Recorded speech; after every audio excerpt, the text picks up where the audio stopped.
Bismillahirrahmanirrahim. Salam alaikum wa rahmatullahi ta'ala wa barakatuhu. Que la paix soit avec vous, où que vous soyez, qui que vous soyez. Soyez bénis, soyez heureux, soyez bien dans votre peau, ou bien essayez de l'être. On dit que il est plus dur de le dire, de le faire que de le dire. Dans cet exemple-là, je pense qu'avoir une paix intérieure est plus simple à faire qu'à dire. Parce que aller chercher l'explication du mot la paix, c'est plus dur à trouver des explications que l'avoir. Imaginez qu'on dit aujourd'hui, oui, le modernisme, les gens, des intellectuels, des philosophes. Moi, je pense qu'un berger dans sa montagne, ou quelqu'un qui est isolé dans la montagne, est plus philosophe, et si les idées qu'il a, ils sont plus pures que que celui qui est dans le modernisme. Pourquoi? Parce que les idées, les paroles, les lois sont affectées par ce mouvement de gens qui sont groupés autour de quelque chose. Donc ils sont régis automatiquement par des lois sur mesure qui n'existent pas dans le cosmos. Un sens interdit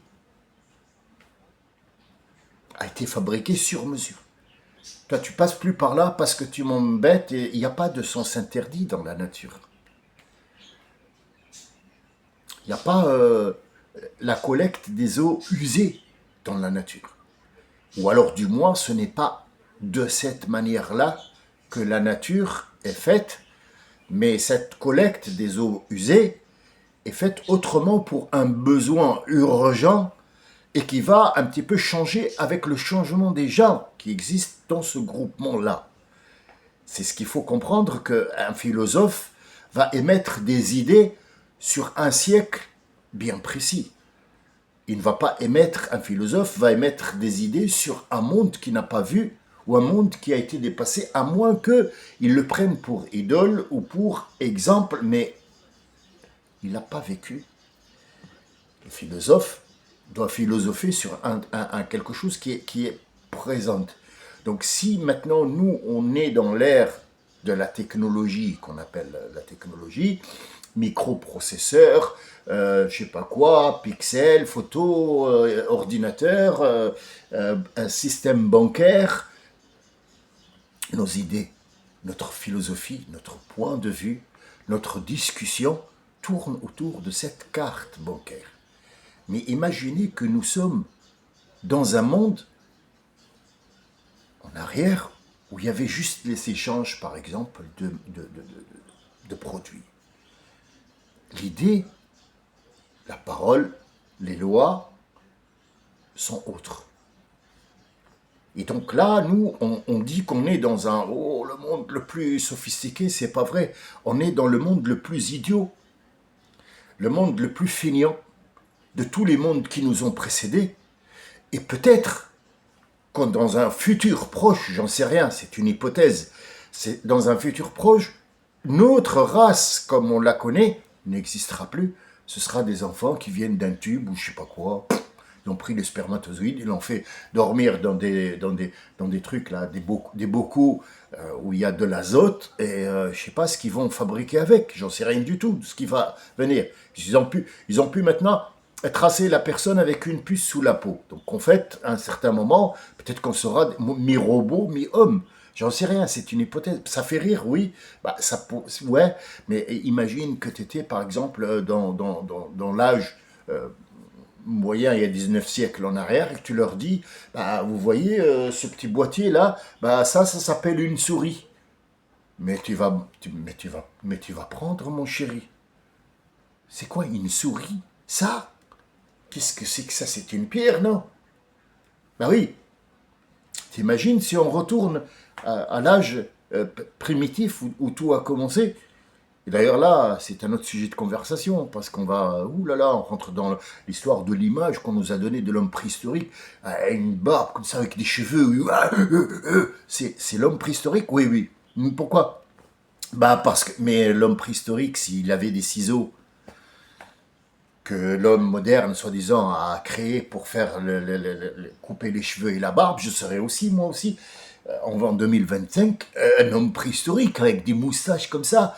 Ben oui, Saddam Hussein, ils l'ont sorti de la cave. Oui, oui, Saddam, oh, avec la cigare et tout. Et je te raconte même pas les voyages et tout. Et qu'est-ce qui s'est... Eh ben, ils l'ont trouvé dans un trou, on dirait un homme préhistorique. Mais qu'est-ce qui fait qu'il soit un homme préhistorique? Ben, je sais pas, il a la barbe, là, les cheveux pas coupés. Donc, en fait, l'être humain, l'être humain, ça dépend de son invention. Ça veut dire, si tu lui dis en 2025 que ça, c'est une souris, on te dit, écoute, on a dépassé maintenant l'écran, il est avec la main, comme ça, il n'y a plus de souris. Ouais, mais il y a 15 ans, là, il y avait encore une souris avec un fil, non? Ben non, t'es dépassé, mon ami. Ouais, ben oui, t'es pas moderne. Vous voyez où je veux en venir? Alors, déconnectez-vous de cet ordinateur, de ce truc.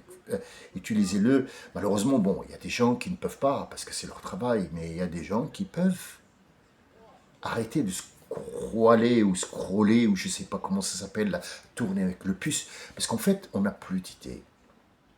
Une fois, on regarde une chanson, une fois, c'est un cinéma, une fois, c'est les blagues, une fois, c'est les trucs, une fois, c'est ceux qui veulent vendre, l'autre, il met une chanson, l'autre, il met un film. Et en fait, toute la journée, le cerveau, il est éparpillé dans tous les sens. Il est éparpillé dans les sens. On n'arrive pas à se focaliser sur une seule idée et on est fatigué le soir. On te dit, ouais, mais je sais pas, c'est... Parce que c'est une fois il pleut, mais c'est tout à fait normal qu'une fois il pleut et une fois il pleut pas. C'est pas ça qui peut te rendre malade. Depuis que le monde est monde, une fois il pleut et une fois il pleut pas. Les gens avant, ils étaient pas malades. Ce qui te rend malade, c'est pas ça en fait. Ce qui te rend malade, c'est ce téléphone, ces médias-là qui sont en train de jouer avec ton esprit. Ton esprit, il est déchiré. Essaye. C'est les 78 heures, les premiers 78 heures où tu n'utilises pas de téléphone. Tu vas te sentir libéré d'un poids énorme. Et le corps, tu vas ressentir les effets de la belle vie, ce qu'on appelle la paix. La paix, c'est pas... Allez, il n'y a pas de couteau aujourd'hui, il n'y a pas de... c'est pas ça la paix. La paix, on peut la faire avec soi-même, on peut faire la paix avec son univers, on peut faire la paix avec sa gazinière, avec son corps, avec son esprit, avec la paix. La paix, ça veut dire être tranquille. Il n'y a pas lieu d'avoir peur. Atténuez cette peur en coupant cette télévision qui ne cesse de vous alimenter en peur toutes les 5 secondes. Toutes les 5 secondes, ils sont en train de chercher une histoire à gauche et à droite pour vous la mettre parce qu'ils doivent travailler. C'est leur travail, c'est de vous mettre attaché devant cet écran-là pour absolument vous donner ce que eux, ils veulent vous donner. Ils transmettent la peur, ils transmettent le truc et ils te donnent 1,5 kg de peur et tout de suite, tu te dis, hey, maintenant, une page de réclame. Allez, achetez telle voiture, achetez telle voiture. Maintenant, c'est plus les électroménagers et tout ça. C'est très rare. Maintenant, c'est focalisé sur les voitures. Parce que les voitures, t'as pas de voiture. Oh, t'as pas une voiture moderne avec l'électrique et tout ça. Mais t'es préhistorique, mon ami. En fait, vous voyez, un soi-disant bonhomme qui vit en ville n'est pas forcément instruit ou civilisé ou plus intelligent que celui qui a un troupeau de moutons dans la montagne. Ça n'a rien à voir. Au contraire, celui-là en haut, il est plus libre dans ses pensées, il est plus libre dans ses mouvements. Et surtout, son corps peut être plus sain que celui qui est en ville. Maintenant, on peut vivre aussi en ville sans vraiment avoir tous ces problèmes-là. Mais est-ce on va casser cette idée que on ne peut pas vivre sans avoir tous ces objets autour? Je ne sais pas trop. Donc ça, c'est à vous de voir. Je voulais, comme introduction, vous donner une idée sur comment nous sommes en train de vivre, comment cette vie est en train de nous bouffer. Et on nous fait imaginer qu'on est censé être très intelligent. Qui gouverne maintenant vraiment? Celui qui gouverne vraiment, c'est pas les États, c'est pas les hommes politiques. Non, ceux-là, ils manipulent seulement ou ils volent. Il faut le dire. Il faut dire les choses comme elles sont. C'est pas le petit voleur de banlieue qui n'a pas trouvé autre chose. Donc, en fait, la société lui impose un rythme de vie qui est plus élevé que sa vie à lui. Donc, qu'est-ce qu'un enfant a besoin? Un enfant a besoin de savoir ce qu'il veut dans la vie. Il a besoin de savoir comment s'y prendre et il a besoin d'un cocon familial. Si tu enlèves tous ces trois-là, ça fera de lui une proie. Pour qui? Pour ceux qui ont un intérêt. Ceux qui ont un intérêt, c'est ceux qui ont creusé dans l'avenir et qui ont trouvé le mal ou le bien à faire. Ceux qui ont fait le bien, ils vont ouvrir des entreprises et ils vont appeler des jeunes, mais peut-être pas dans leur bien à eux, non. C'est dans le bien général. Ça s'appelle comme ça. Mais en vérité, quand on ouvre la fenêtre pour voir un petit peu ce Windows, on va l'ouvrir, on va trouver que ce patron-là va les exploiter pour son propre bien. Donc, quelque sorte, il les a volés. On est bien d'accord. C'est un vol déguisé.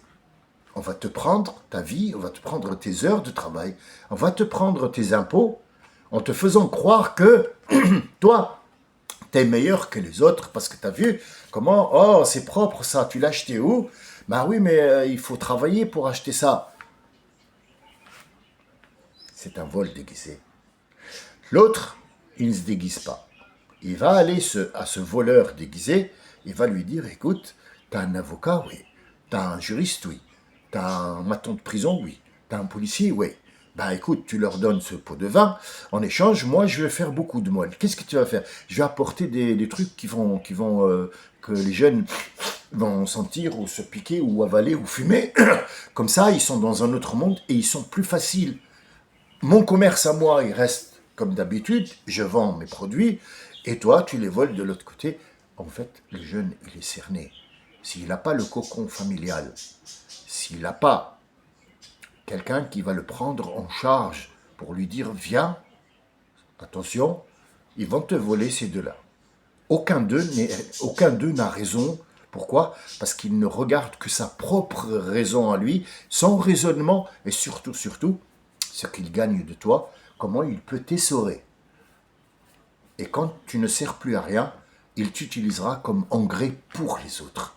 C'est ce qui se passe dans cette Surat Al-Waqi'a. Il te dit, voici les deux personnages qu'il faut éviter, et voici comment il faut être dans la vie. Viens, je vais te donner les démarches. Tu as un cocon ici qui te dit, viens, retourne chez moi, prends de la source de l'énergie, pure énergie.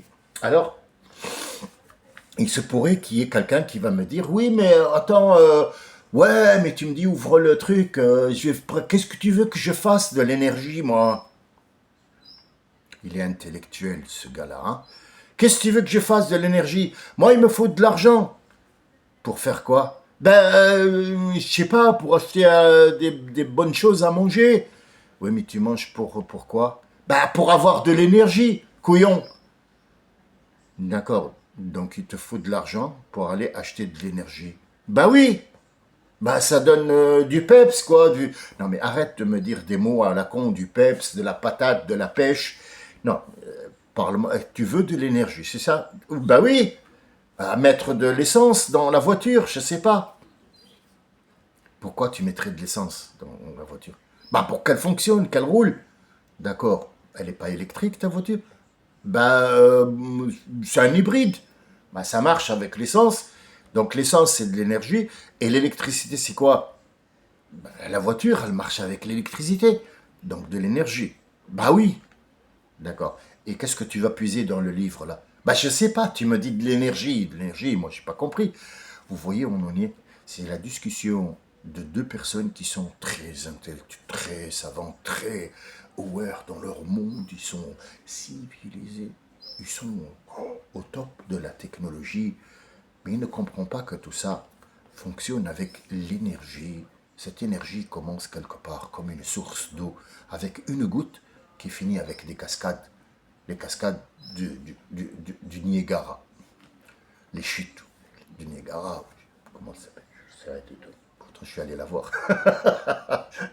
Je fais une croisière pour aller la voir. Eh oui, eh oui. Mais c'est comme ça, c'est comme ça. Bien. Alors, Allah, il dit, subhanahu wa ta'ala, il a dit que ce Coran-là, il fallait absolument que quelqu'un soit mutatahar. Alors, mutatahar, c'est pas être propre, on est bien d'accord. C'est être prêt à recevoir, se canaliser, prendre le temps d'enlever tout ce qui tire à gauche et à droite pour pouvoir accueillir les informations qui vont générer cette énergie-là. Et cette énergie, si on est bien canalisé, on est bien prêt, mutata, c'est-à-dire j'aimerais bien me débarrasser, me faire propre, me sabler quelque part. On va utiliser le mot sabler. Une sableuse, vous savez comment ça fonctionne avec de l'air, un type de grains de sable qui vont être projetés sur un mur ou un objet ou un truc en bois et il va la décaper. On va se décaper de tout ce monde-là et être propre, prêt à recevoir des indications ou alors à ouvrir des portes où il y a un autre chemin à prendre qui est plus noble, plus abondant dans la donation et ainsi de suite. Et là, il nous met encore en défiance, il vous défie. Il nous défie tous. Il dit, si vous avez raison et que vous croyez que ce Coran ne sert à rien, et que ce que je vous ai dit maintenant pourrait être que ça soit dans la première paire de gens, la deuxième paire de gens ou la troisième, et que vous pouvez gérer votre vie et que c'est vous qui décidez demain de la pluie et du beau temps, je vais vous mettre en défi. Un dernier défi, et ce ne sera pas le dernier, mais dans cette sourate ça, ici, c'est le dernier défi. Si vous ne croyez pas en ce que je dis, et comment la façon d'être pour pouvoir être riche, pouvoir développer son entreprise, pouvoir exister, pouvoir être intelligent, intellectuel, construire des choses dans ton monde à toi, dans ton siècle à toi, avec les objets que tu as pu convoiter, il y a une vérité que tu ne peux pas nier. In kuntum sadiqin, si vous étiez sincère, et que votre idée passe avant ce qu'il y a dans ces écrits-là que je vous donne gratuitement, le jour où l'esprit atteint la gorge. Donc ici, on a 12 descriptions. فَإِذَا بَلَغَتِ الْحُلْقُومِ, si elle atteint le sauvage, comment s'appelle le truc là? Bah oui, au niveau de la gorge, hein, la jugulaire, tout ça. Si elle atteint ce niveau-là, فَإِذَا بَلَغَتِ الْحُلْقُومِ, et nous sommes plus près de cet esprit que vous, parce qu'il y a déjà les 3/4 qui sont allés de l'autre côté. Mais il reste quand même un petit bout attaché juste à la jugulaire ici, pour que l'être humain soit débarrassé de cet esprit et que le tout corps tombe. Ici, on parle de la mort. Si la mort atteint la jugulaire, ici, le cou, et que vous êtes en train de regarder ça, tout le monde sait qu'à un certain moment, quelqu'un est en train d'agoniser, qu'il ce soit un accident, une mort normale, une mort après maladie, à part les morts subites du nourrisson ou une mort subite de quelqu'un dans un endroit où on ne peut pas, mais généralement, on regarde et on sait tous que la mort vient sur des étapes. La dernière, c'est on attend qu'il soupire. Le dernier souffle, ça s'appelle soupir. Soupirer. Ça, comment se passe cette fois? Le prophète nous le dit, alayhi salatu wassalam, Muhammad nous dit comment ça se passe. Il dit que quand l'esprit est tiré de ce corps, c'est comme si on levait quelque chose qui est collé dans la laine d'un mouton et qu'on tire. Et donc ce mouvement-là prend un certain temps pour nous, mais de l'autre côté, il ne prend pas de temps, puisque le temps n'existe que dans notre monde pour nous. C'est nous qui l'avons fabriqué, on subit ce temps-là pour pouvoir mettre quelque chose à l'épreuve, et nous-mêmes, nous sommes à l'épreuve du temps. Mais le temps, hors notre monde, n'existe pas. Par exemple, pour les gens, pour les créatures qui existent avec nous, c'est djinn, de l'autre côté, dans un monde parallèle au nôtre, avec nous, dans le même monde, il y a deux mondes parallèles qui mangent en même temps, et ce monde-là, en fait, euh, il n'est pas lié par le temps. Les genoux, ils vivent éternellement, sauf si, enfin éternellement, le temps de ce monde. Quand ce monde est fini, ils seront bien sûr finis avec le temps et ils passent de l'autre côté pour le rendement de compte comme nous exactement. Sauf que nous, on ne les voit pas, mais eux, ils nous voient, ils peuvent rentrer. C'est un truc à sens unique. Vous voyez, le sens unique où il n'est pas dans le monde réel, mais dans un monde autre, parallèle que celui-ci. Donc en fait, le sens unique, ça veut dire que eux, ils rentrent chez nous. Ils nous touchent, ils peuvent nous toucher. Nous, on ne peut pas. On ne peut que juste les entendre ou alors les voir comme eux, ils veulent apparaître dans un état à eux, se transformer évidemment, parce que nous n'avons pas les mêmes molécules, ni les mêmes cellules, ni la même création. Mais nous avons le même but, ça veut dire connaître les vérités des uns et des autres. Et alors, à ce moment-là, quand l'esprit est tiré, il reste juste là. Et Allah, il nous dit, si vous êtes sérieux et que vous êtes sincère et que vous dites une vérité, quand Allah Ta'ala, essayez de le remettre en vie, si vous le pouvez. Pourquoi si vous le pouvez? Parce qu'il y a des gens qui ne sont pas censés mourir. Donc ils vont être ranimés par un docteur ou un spécialiste, et alors on applaudit sur le... Oh là là, une équipe de choc, s'ils étaient là, le gars il serait mort. Mais non, ils sont là pour qu'il ne meure pas. Mais l'urgentiste est là pour que ce monsieur ne meure pas, parce que c'est pas son temps, c'est pas son heure. Mais pour justifier comment il est revenu à la vie, il a vécu, on l'a transpercé avec une épée, et ben il a vécu après. Pour justifier ce geste-là qui est injustifiable dans la logique de la tête, il faut une cause. Cette cause-là, ça sera l'urgentiste qui a fait en sorte de recoudre monsieur, parce que, bah, oh, bravo l'urgentiste, oh, bah, il remet les gens dans la vie. Non, si vous le pouvez, si moi je l'autorise, mais si je ne le peux pas, appelle tous les docteurs et les urgentistes du monde. Vous leur dites, telle personne a pris une balle dans la tête, venez le ranimer. Vous ne pourrez pas. Et ça, c'est la stricte vérité de ce livre. Et puis il nous rappelle, فَأَصْحَابُ فَالسَّابِقُونَ السَّابِقُونَ أُولَئِكَ الْمُقَرَّبُونَ. Ceux-là, ils sont les premiers à avoir, les premiers à bénéficier de quelque chose parce qu'ils ont suivi un certain rythme.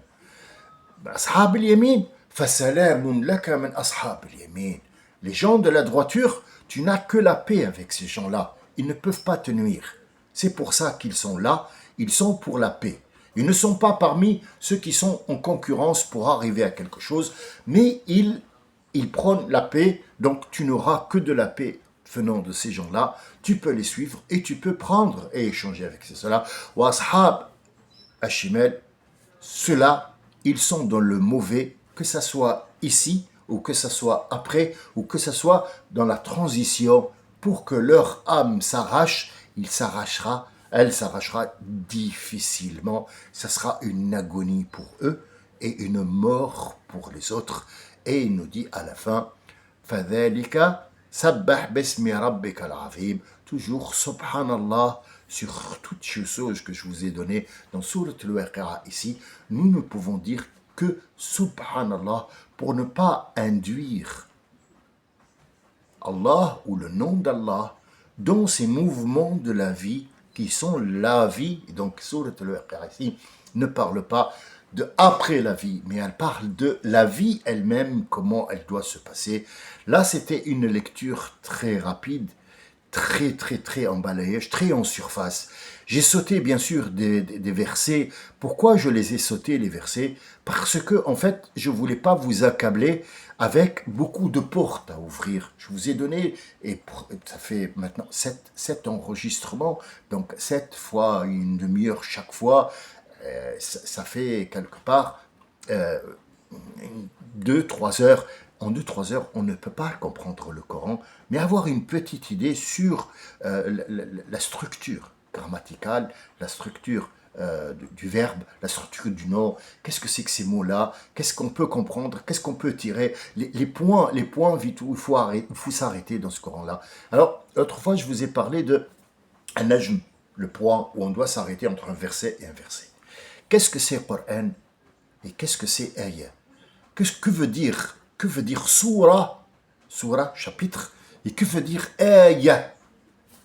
Cette ayah, on en trouve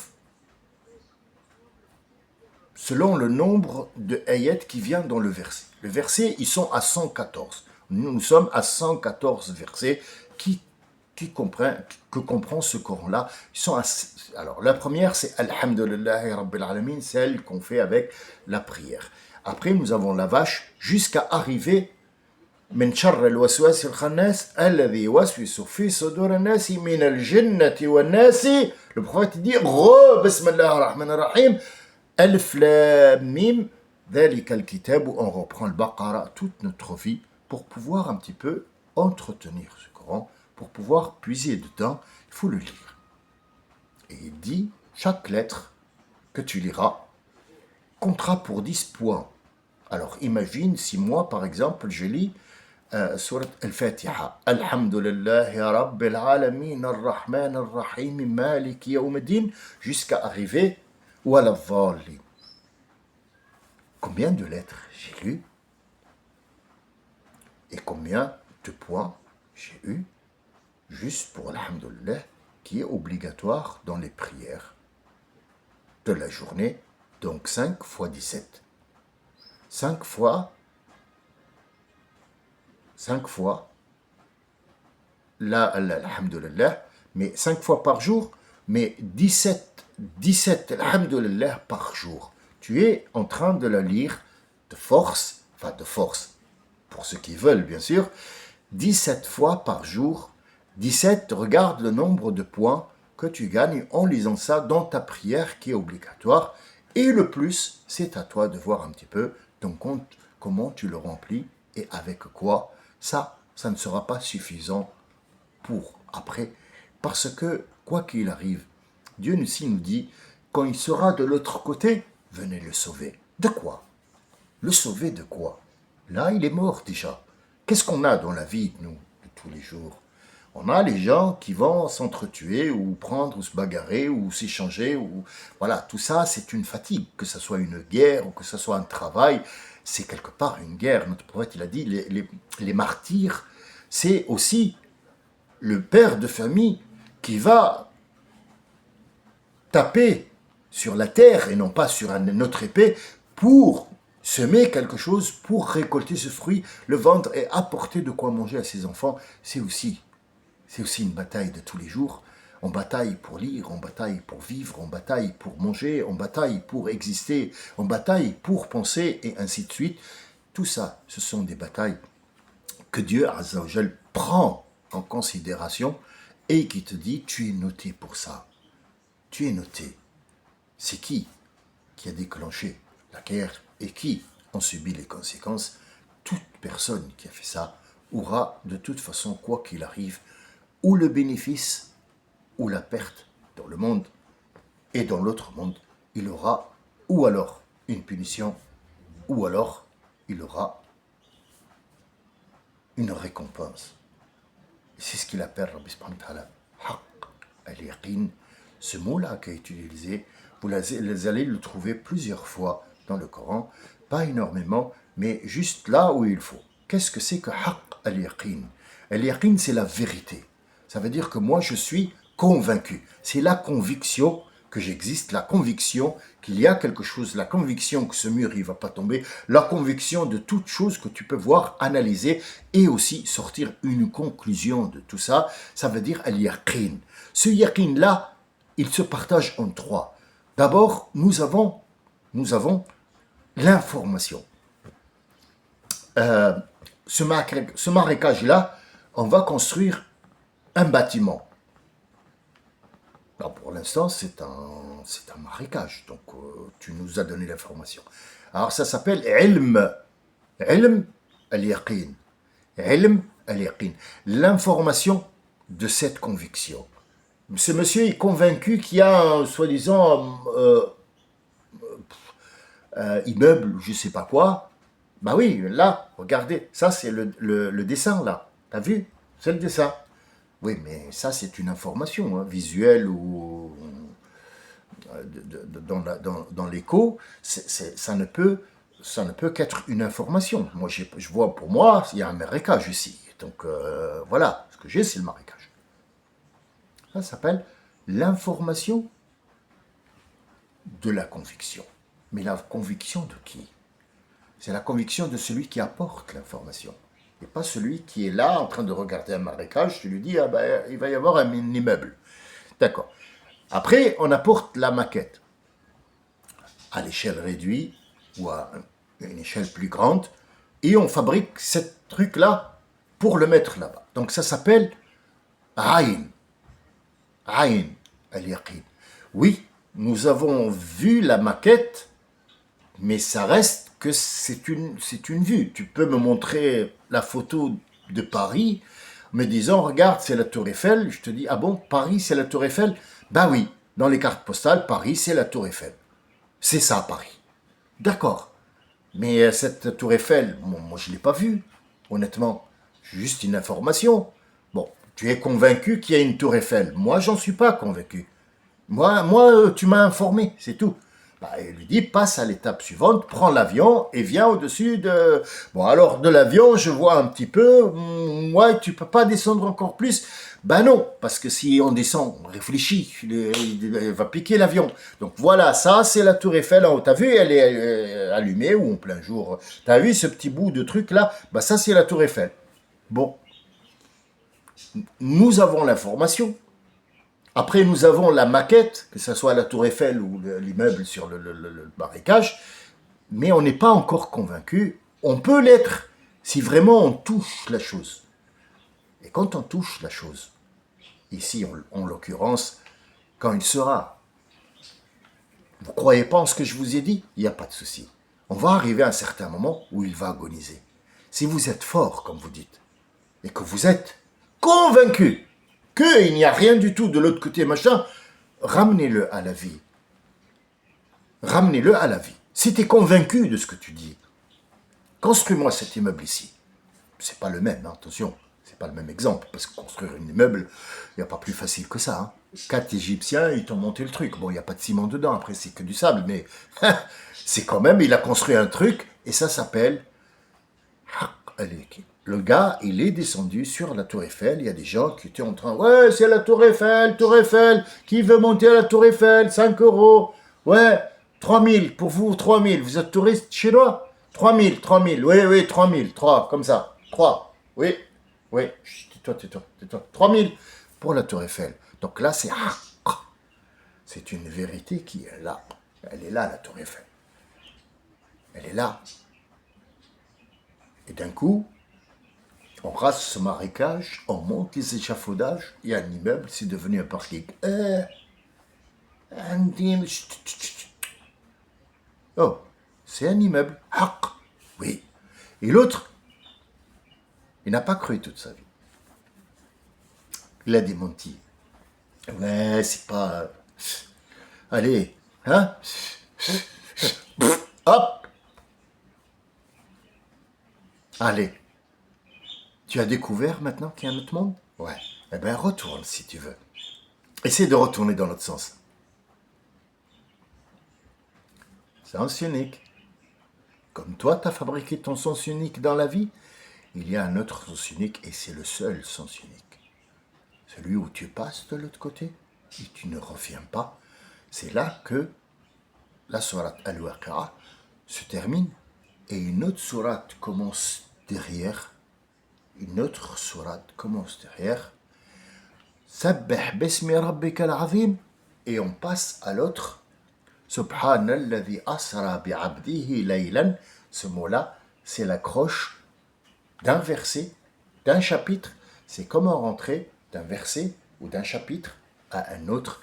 Et là, je vous ai donné tout à l'heure, commencé à vous expliquer une information essentielle dans le Coran, que j'ai coupé parce que je suis allé sur un autre sujet et j'y reviens là et ça sera notre finish, Inch'Allah, pour aujourd'hui.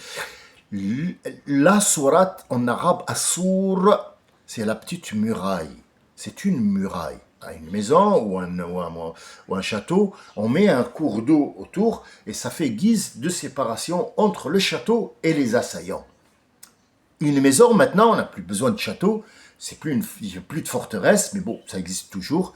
Un juif peut-être fera sa maison en béton. Pourquoi? Parce qu'il doit se couvrir et une porte blindée pour fermer, pour dormir la nuit. Jusqu'à aujourd'hui, c'est d'actualité. Les autres, ils vont faire ce qu'on peut d'une maison et il va faire une muraille pour séparer l'extérieur de l'intérieur. Donc en fait, Assoura, la sourate, c'est ce muraille où il y a à l'intérieur une flopée de maisons ou une quantité de maisons qui s'appelle déversées. Ce sont des sens. Un sens. Dans une affaire ou dans un sujet, il y a des sens où il faut aller chercher que veut dire tel et tel et tel et tel et tel acte. Surtout, un acte philosophique. Qu'est-ce que c'est la philosophie? C'est l'explication de quelque chose qui ne s'explique pas pour le cerveau. Le cerveau n'arrive pas à comprendre une chose ou une théorie et vient la philosophie pour t'expliquer les étendues de cette chose-là que le corps ne reconnaît pas en tant que matière, mais il la reconnaît en tant que matière qui n'existe pas. C'est ça la philosophie. Et la philosophie, c'est la maman de toutes les sciences. Si on n'a pas de philosophie, on ne peut pas fabriquer une éprouvette parce que ça commence avec une idée déjà. Avec l'idée. Et avec cette idée-là, on arrive à fabriquer quelque chose qui est palpable. La philosophie commence en premier et c'est ça, Surat al-Waqi'a. Dès qu'on commence, ta philosophie. إِذَا وَقَعَتْ الْوَاقِعَةُ. Avant qu'elle commence, il y a déjà une mise en place de la chose. Pour avoir un savoir-être et un savoir-faire, il faut d'abord exister et savoir ce qu'on veut. J'espère que vous savez ce que vous voulez. J'espère que je vous ai rapporté quelque chose, malheureusement, qui est très très légère. Mais croyez-moi, il y a assez de plomb là-dedans pour la faire couler au fin fond de l'océan. Sachez nager, allez puiser votre propre eau et sachez que pas toutes les eaux se boivent. Et l'eau en arabe, elle est au féminin. Une eau, on dit une eau. L'eau, en français, elle est masculine. Enfin, en arabe, l'eau est féminin. Vous allez trouver ça bête, mais ça sera l'entrée pour l'autre. L'eau, ça sera l'entrée pour l'autre sourate qui est derrière. Salam alaikum wa rahmatullahi ta'ala wa barakatuhu. À bientôt, Inch'Allah.